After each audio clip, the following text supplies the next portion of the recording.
For decades, Nigeria has faced a crisis. This crisis has seen public facilities simply falling apart. This has given a rise to a thirst for everything foreign, including foreign privileges. There has been a cause for concern because of the outflow of scarce foreign resources to finance education and healthcare abroad. It is depressing to know that over 1 billion naira goes into the economy of Ghana from Nigeria only for educational purposes. The problem is that most of the people who patronize private-owned educational institutions or those that travel abroad to study are children and wards of Nigerian public officers.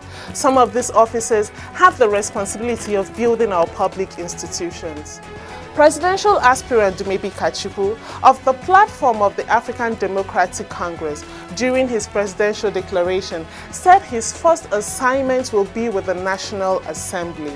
He will introduce a bill dubbed the Nigeria Patriot Act. In summary, this bill seeks to ensure that public servants cannot use privileges they cannot provide for the common man. If given the privilege to lead you, my first executive interface with National Assembly will include a bill I have dubbed the Nigerian Patriot Act. It's a bill that says we are all in this together. It's a bill that ensures that public servants cannot use the privileges they cannot provide to the common man.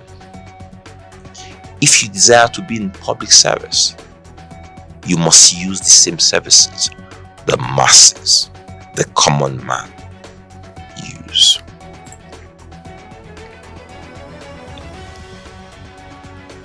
No private or foreign schools for our families.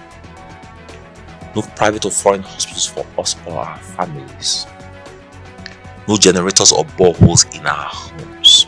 It is no news that the House of Representatives rejected the bill to prohibit public officials from sending their children and wards to school abroad without approval of the Minister of Education. They also rejected the bill to make it mandatory for public officials to get medical care in Nigerian hospitals.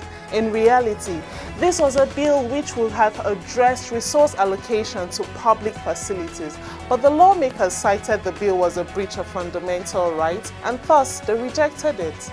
We need leaders who aren't afraid to use the same privileges as the masses. Leaders who are concerned about the well-being of their citizens and the progress of our nation. We do not need leaders who believe the law does not apply to them. Our debilitating challenges are man-made and we must use an iron fist in crushing those whose decades of evil practice in our public service space have led us to the brink. We will treat those who sabotage our nation and our way of life as saboteurs. We can't have different rules for different criminals. If you do the crime, you do the time.